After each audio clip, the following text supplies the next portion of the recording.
In this reading from the book of Psalms, we hear of people in the ancient world who, much like us, realize that the world in which they live is filled with great insecurity, great uncertainty, and has many places of fear. And they realize that this sense of fear can uproot our experiences here on earth of safety and security. Now, in the ancient world, if there were two places that just about everyone was fearful of, it was oceans, because they believed evil spirits lived within the oceans to create the waves, and it was the wilderness. And a particular fill was wilderness that laid on top of hills or mountains, for it was in those places that there were unknown beasts that could ravage you, where the bandits and thieves would live to rob you. And yet, as this psalmist and many pilgrims are on the road as they make their 3 trips annually to the holy city of Jerusalem, the psalmist, as they are leaving the safety of their village, the safety of their city, looks out at the expansive road up into the hills and asks, "From where will my help come?" My help comes from the Lord.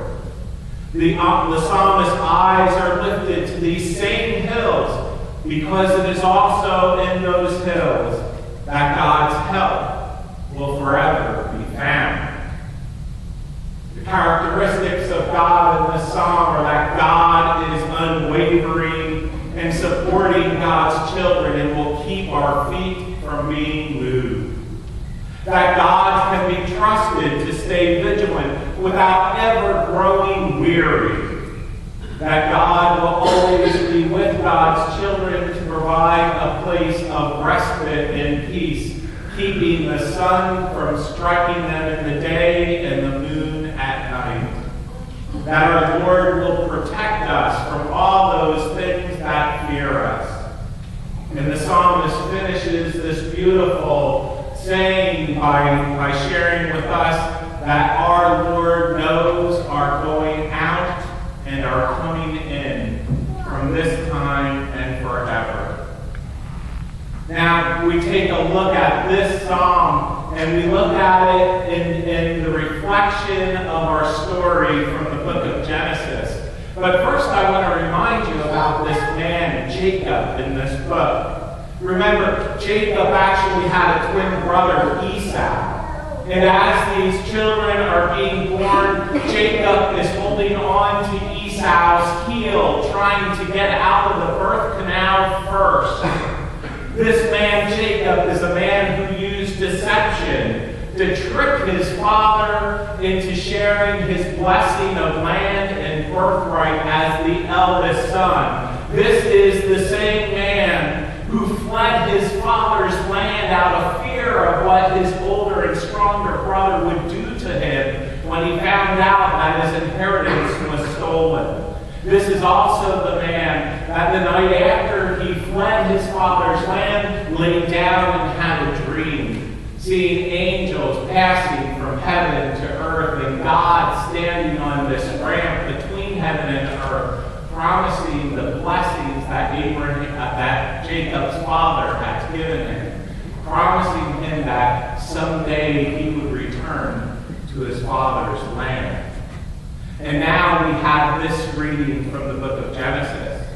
Now Jacob is faced with his own hill, his own mountain. For in the morning he will meet his brother Esau. And he is fearful of what will happen.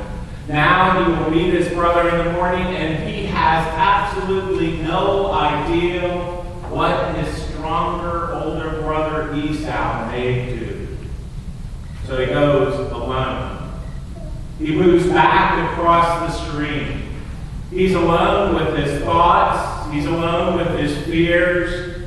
And through the night, we are told that Jacob now engages in spiritual and physical wrestling match. Throughout the night, Jacob wrestles. For some people, they believe Jacob wrestles with God. For others, Jacob wrestles with an angel. For still others, Jacob wrestles with another human being. In my own mind, I think that maybe Jacob is wrestling with his own experiences and his own memories. But regardless of who we think is wrestling with Jacob, we are told that Jacob wrestles through the night. And that wrestling that occurs with Jacob breaks through any veil that might stand between the spiritual realm that Jacob has created and the physical world in which Jacob lives. Because we are told that Jacob is forever transformed and changed with a dislocated hip, the experience of this struggle through the night. Jacob, before seeing the morning light, now asks for a blessing by the divine and is renamed Israel, the one who has struggled with God, the one who has struggled with other humans and has prevailed. Jacob limps away from this night's sleep, both wounded by this divine wrestling match and blessed by it. He limps away profoundly changed and amazed that he even survived the night. But now, his continued journey lays before him, but he is renewed inside. He is focused. He understands that God will watch his going out and is coming in from this time forward and forever. He is ready for whatever is to come. When I was thinking and praying about these texts and bringing them together, I thought about wrestling matches in my own life with God. And so I share with you that it was nearly 3 years ago that my father began to develop pain in his back in the month of November. November passed into December, and December passed into January, and the pain in his back got no better. And then it was on one fateful day that I finally got my dad to go to the doctors, in which my greatest fear was standing before me.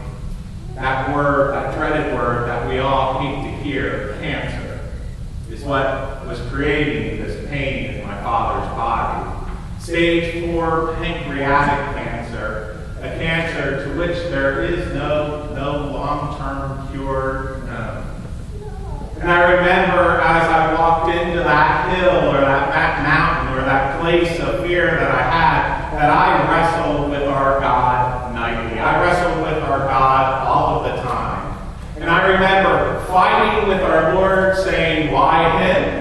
I remember fighting with our Lord saying, restore this man of faith to health so that he can continue on in his journey.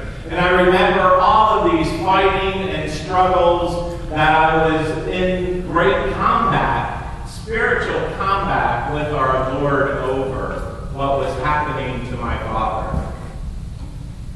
And as days became weeks, and weeks became months, and as my friends surrounded me in our community of faith, and as that struggle and that wrestling match with God continued, my prayers took on a different feeling, a different sense. Now, instead of fighting and wrestling with our God, I prayed to our God that my father would be spared of undue suffering. That I would look for our God in the midst of my father's disease that would ultimately consume his life.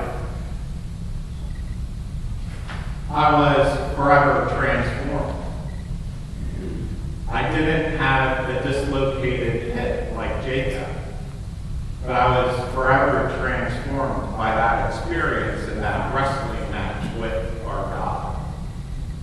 And in the end, I could see God's movements within the time that my father was diagnosed and the time that my father was consumed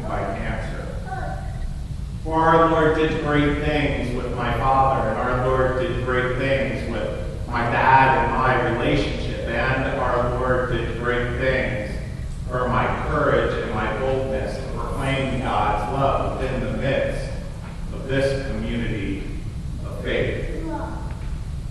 So as I wrestled with these texts, I began to think about many of the conversations that I've had with many of you sitting out there.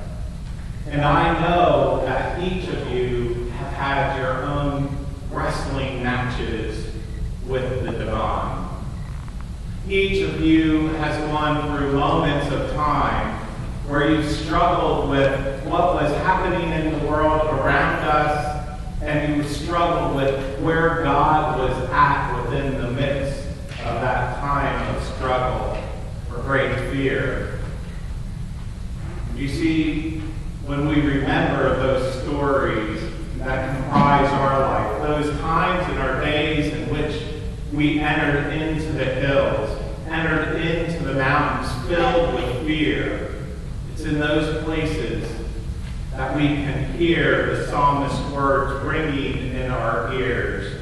The Lord knows our going out and our coming in from this time forward and forevermore. And suddenly, each one of those individual times of struggle, each one of those individual times when we faced our fear, makes us part of the continuing story of God's legacy, or how God has always been with God's children in the world. But our God will never abandon us. Our God has always been with God's children and always will be with God's children.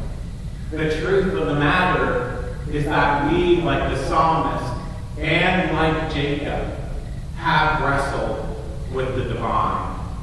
And we are forever transformed and changed by those experiences in our life. But in the end, we have come to a place of faith. We have come to a place of confidence with our God. That our God knows our coming out and our going in. And our God will walk with us and with this community of faith through all of our moments of fear, through all of our moments of trial, through all of the unknown valleys that we face. Our Lord walks with us, ever sure, ever certain, providing us